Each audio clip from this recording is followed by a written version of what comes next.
You know the heroes of World War II, the generals frozen in black and white photographs, the soldiers storming beaches under sheets of gunfire, the speeches that echoed through history.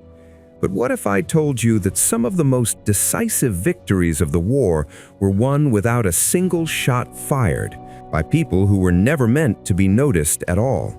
Not on battlefields, but in drawing rooms, train stations, cafes, and cramped apartments with the curtains drawn tight.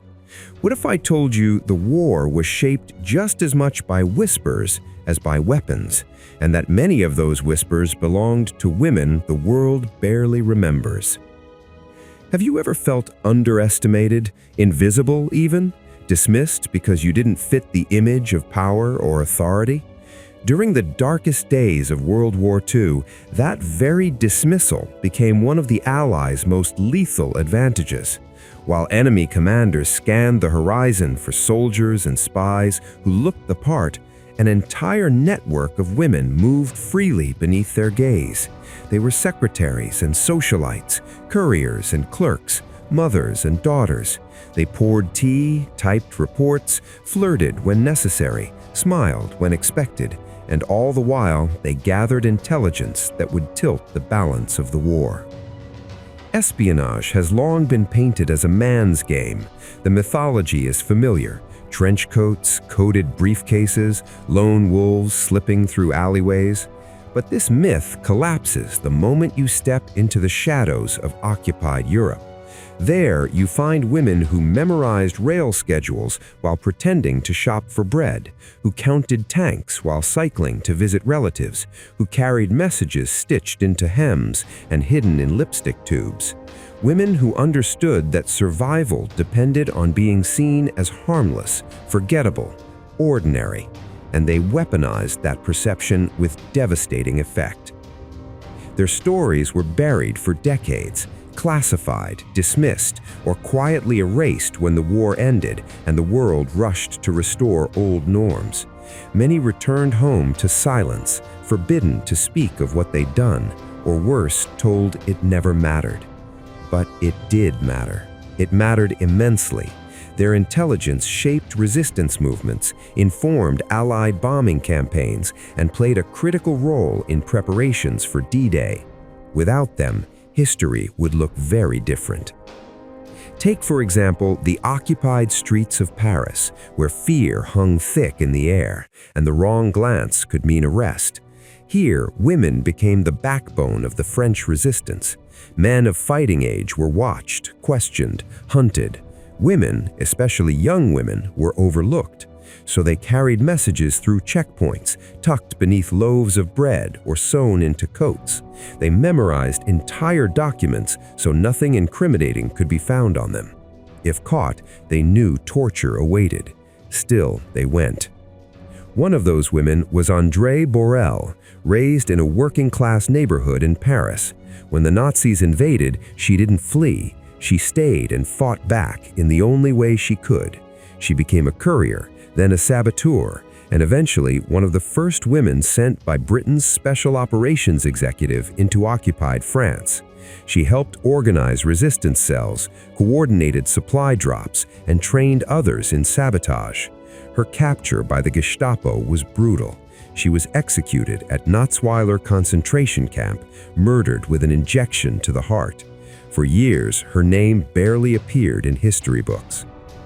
Then there was Virginia Hall, an American woman with a wooden leg, who the Germans came to fear so deeply they called her the most dangerous of all Allied spies. Her disability, which should have excluded her from service, became part of her cover. She limped through France, posing as a journalist, mapping German positions, organizing resistance networks, and coordinating sabotage. When the Gestapo closed in, she escaped over the Pyrenees in winter, her prosthetic leg frozen solid. She returned to France later, disguised as an old peasant woman, her hair dyed, her limp exaggerated. The Nazis never caught her. After the war, she was quietly awarded one of the highest honors for bravery, and then expected to fade back into civilian life. Across the Channel, Britain's intelligence services began to realize something revolutionary. Women were not a liability in espionage, they were an asset. The Special Operations Executive recruited women precisely because they could blend in. Men parachuting into occupied territory stood out. Women did not. They could rent rooms, ride bicycles, travel with fewer questions asked. They became wireless operators, couriers, organizers, the lifelines of resistance. Being a wireless operator was perhaps the most dangerous role of all.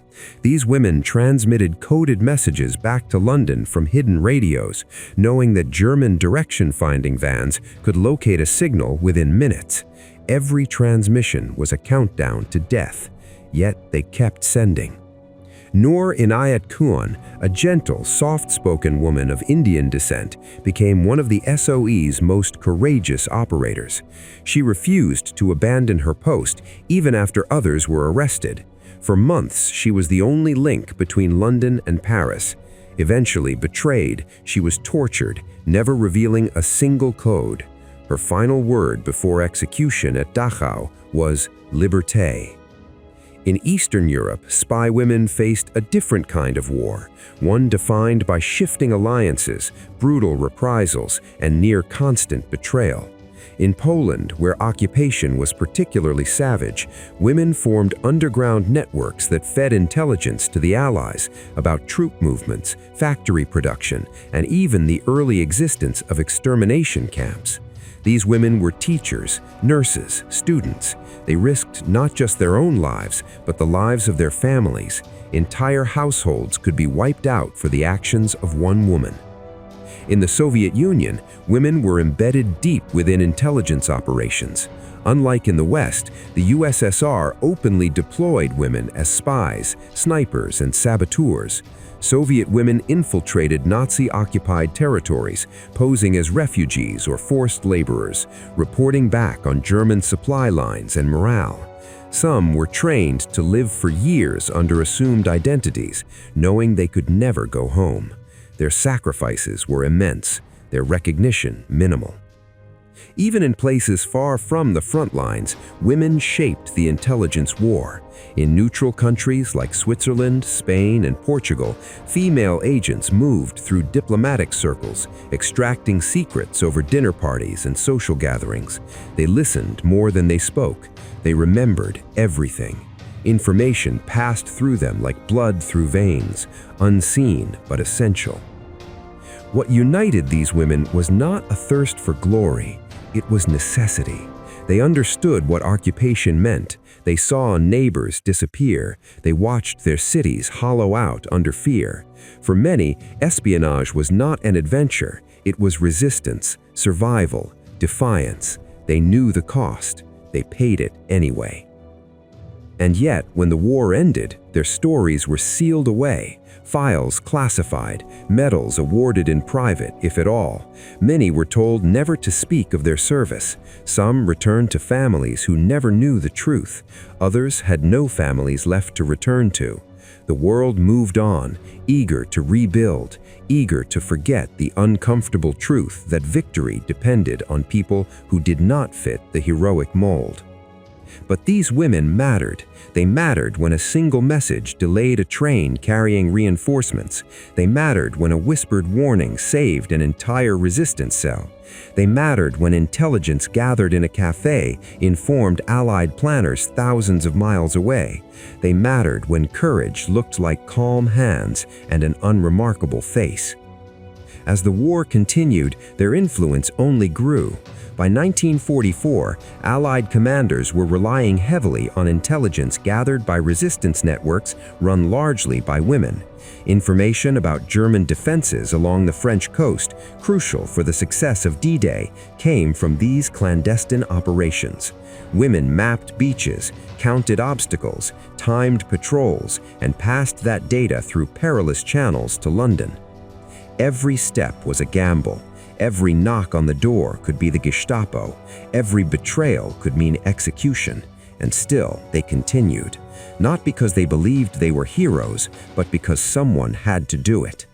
This is the silent front of World War II, a battlefield without uniforms, where the weapons were memory, deception, and nerve, a war fought in plain sight by women the enemy refused to see. And in that refusal, history was changed. In the next chapter of these untold tales, we will follow these women deeper into occupied territory, into the heart of sabotage, betrayal, and survival, where a single mistake meant death, and courage wore the most ordinary face of all. The deeper you move into the hidden war these women fought, the clearer one truth becomes. Espionage was not a single daring act, but a sustained state of terror. It was living every day knowing that a wrong word, a lingering glance, or an unfamiliar knock at the door could end everything.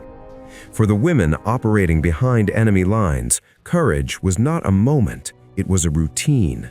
Wake up, blend in, lie convincingly, remember everything, destroy nothing that could betray you, and prepare always for the possibility that today would be the last day. By 1943, Nazi counterintelligence had grown ruthless and efficient.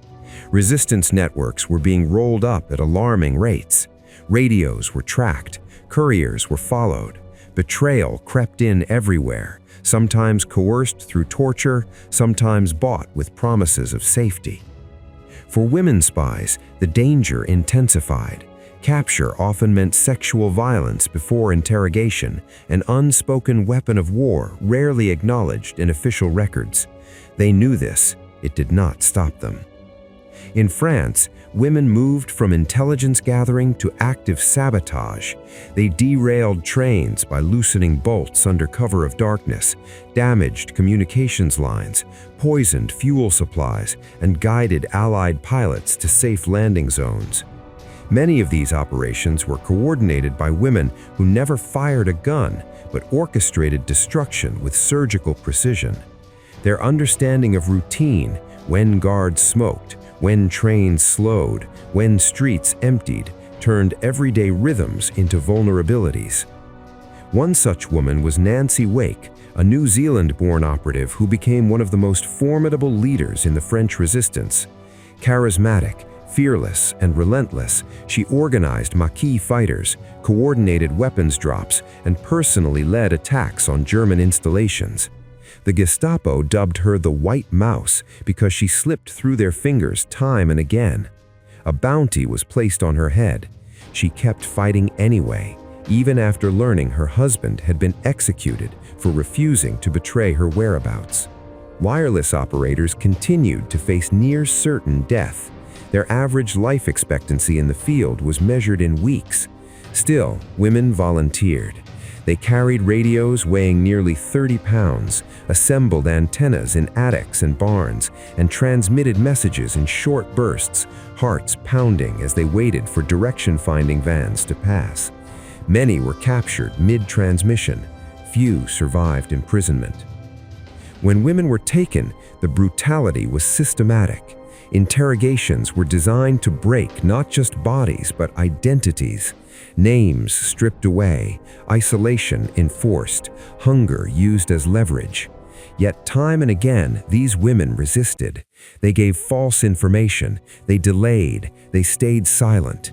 Their strength lay not in physical dominance, but in mental endurance, the ability to hold a lie under agony, to protect others at the cost of themselves. Some were executed quietly, their deaths recorded as administrative notes. Others were sent to concentration camps where their status as spies ensured especially harsh treatment. Ravensbrück, the women's concentration camp, became the final destination for many resistance operatives. Even there, acts of defiance continued. Women sabotaged factory work, shared intelligence between barracks, and supported each other through starvation and disease. Resistance did not end with capture, it simply changed form. Meanwhile, intelligence gathered by these women was reshaping the Allied strategy. Reports from occupied Europe confirmed German troop movements away from Normandy, misled by elaborate deception campaigns. Women played key roles in spreading false information, reinforcing the illusion that the Allied invasion would strike elsewhere. They hosted German officers, listened carefully, and passed along just enough truth with fiction to keep the enemy guessing. In Asia, women spies operated under equally harrowing conditions. In Japanese-occupied territories, female agents worked with guerrilla forces, smuggled supplies, and gathered intelligence under constant threat of execution. The Kempeitai, Japan's military police, were notorious for their cruelty. Women captured faced torture that left few survivors. Still, networks persisted. Messages were carried through jungles. Codes were memorized, not written. Silence became survival. What makes these stories extraordinary is not just what these women did, but how completely they disappeared afterward. When victory came, governments were eager to return to familiar hierarchies. Women were encouraged to go home, marry, raise families, and forget the war. Intelligence agencies sealed records for decades. Many women could not speak of their service even to their closest relatives. Their trauma went unacknowledged, their achievements uncelebrated. Some tried to return to normal life and found it impossible. How do you explain years of living under false names?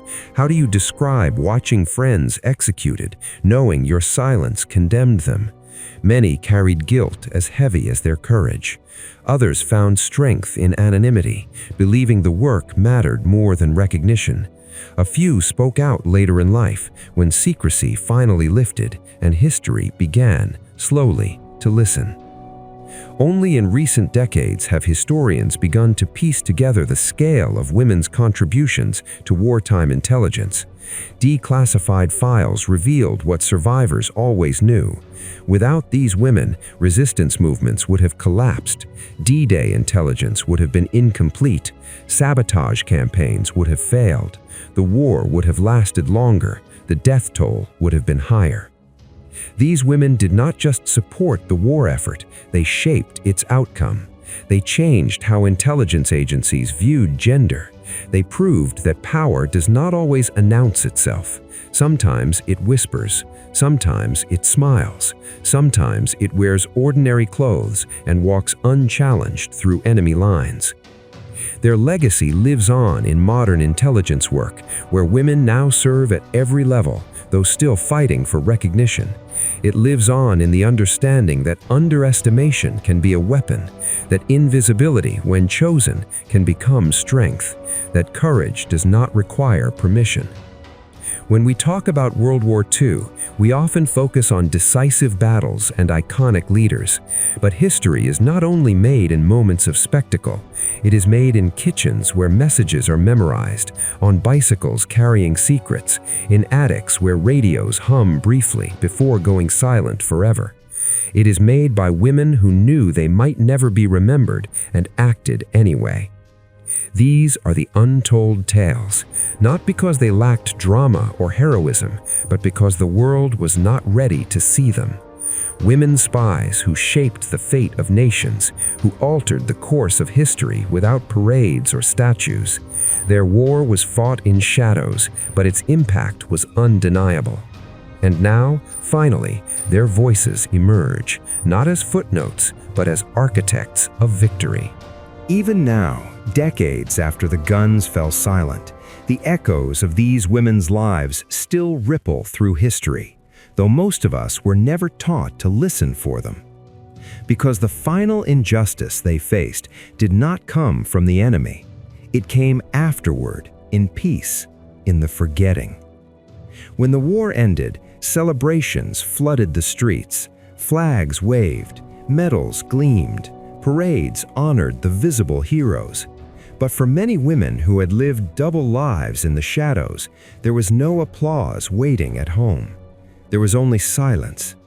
They were instructed to return their forged papers, surrender their radios, burn their notes, and never speak of what they had done.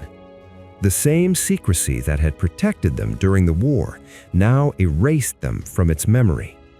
Some complied without complaint. They believed secrecy was the final mission. Others tried to talk and were gently, firmly discouraged. Records remained sealed. Citations were written vaguely, stripped of detail. In some cases, women were excluded entirely because their work did not fit traditional definitions of combat. Courage, it seemed, only counted if it carried a rifle. Many struggled to adjust to ordinary life. The habits of survival did not fade easily. They still scanned rooms for exits, still distrusted sudden knocks, still woke at night, reliving interrogations that official history denied ever happened. Some found solace in family, others never married, unable to reconcile intimacy with years of deception. A few turned to writing, encoding their experiences into fiction when truth was forbidden. And yet, even buried, their influence endured. Intelligence agencies quietly absorbed the lessons these women taught. They learned that adaptability mattered more than force, that cultural fluency could outmaneuver brute strength, that the best operatives were not always the ones who looked dangerous, but the ones who looked forgettable. Modern intelligence tradecraft, dead drops, compartmentalization, psychological resilience owes much to these women. So does the recognition, however incomplete, that diversity is not charity, it is strategy. In recent years, as archives opened and survivors passed on, historians began to uncover what had been deliberately hidden. Names resurfaced, missions were reconstructed, testimonies emerged from yellowed files and fading memories, and slowly a fuller picture of the war came into view, one where women were not exceptions but pillars. We now know that resistance networks in several countries were majority female, that women served not only as couriers but as planners, leaders, and tacticians, that some of the most successful deception operations relied almost entirely on women's social access and emotional intelligence. This was not accidental participation, it was indispensable labor. Yet recognition remains uneven. Statues are rare, films are few, schoolbooks still favor familiar narratives. The idea of war itself remains stubbornly masculine, as though violence and bravery belong to only one gender. But history resists simplicity, it always has. These women remind us that power does not always roar. Sometimes it listens, sometimes it waits, sometimes it survives by becoming invisible. And when the moment comes, it moves decisively, leaving consequences that reshape the world.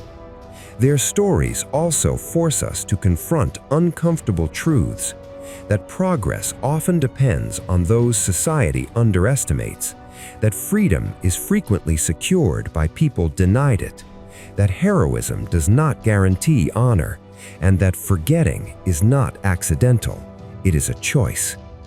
So what does it mean to remember them now? It means expanding our understanding of courage. It means honoring sacrifice without demanding spectacle. It means telling stories that were never meant to be told, because silence was once a survival skill. And it means recognizing that history, like intelligence work, is only as accurate as what we are willing to see. The women spies of World War II did not ask to be remembered. Many believed they never would be. But remembrance is not about gratitude alone. It is about truth, about restoring balance to a story long told in half-light. Because when we finally see them clearly, not as anomalies, not as footnotes, but as central figures, we begin to understand the war itself more honestly. We see how fragile victory was, how dependent it was on trust, resilience, and people willing to disappear so others could live free. Their lives challenge us still. They ask who is invisible today, whose work goes unnoticed, whose courage is dismissed because it doesn't look the way we expect it to. In the end, the greatest legacy of these women may not be the secrets they kept, but the example they set. that even in the most brutal circumstances, ordinary people can choose resistance, that strength can be quiet, that history is shaped not only by those who stand in the spotlight, but by those who operate just beyond it. These were the women who shaped World War II from the shadows, and now, finally, their shadows step into the light.